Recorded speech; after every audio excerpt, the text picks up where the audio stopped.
በዚህ ዓለም አንዱ ችግር ምን መስላችሁ? የተመኘነው ነገር ስናገኘው ያስጠላናል። ሰው ከተመኘው ጋር ሰው ለመኖር ያቅድና ሲደርስ ይሰለቸዋል። ከተመኘው ሀገር ይሄድና ሲደርስበት ይሰለቸዋል። ደስታ ማሳደድ ነው ኑሯችን። ሁሉን ነገር ስናገኘው መሰልቸት፣ ስናገኘው መሰልቸት፣ ስናገኘው መሰልቸት፣ ስናገኘው መሰልቸት። አዲስ ነገር እናጣለን። ትውልድ ይመጣል፣ ትውልድ ይሄዳል።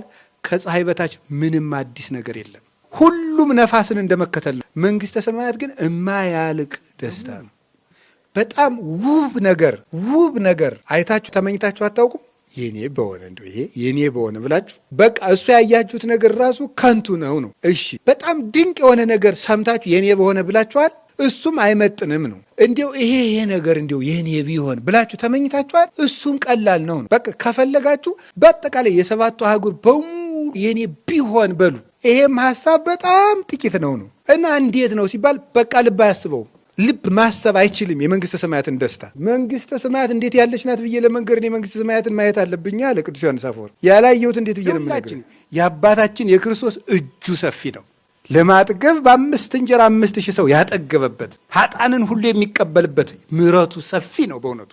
ቀና ባለ ጊዜ ነፋሳት ጸጥ የሚሉትን ስጋ እንቆርበዋለን። አጋንንት እረ እንዳታጠፋን እኛ ካንተ ጋር ምን አለን የሚሉት ያን ስጋ እንቀበለዋለን። በባህር ላይ እንደ መሬት የተራመደውን ያን ስጋ እኛ እንቆርበዋለን። ሐዋርያት በተራራ ላይ ወጥተው በፊቱ ባበራ ጊዜ እንደ ሻሽ የተነጠፉለትን ያን ስጋ እኛ እንቆርበዋለን። መላእክት ሊያዩት የማይደፍሩትን ሰብአ ሰገል የገበሩለትን ያን ስጋ ነው የምንቆርበው። ሞትን እንደ አሮጌ አንበሳ ጥርሱ ስብርብር ያለ ያደረገውን ያን ስጋ እንቆርበዋለን።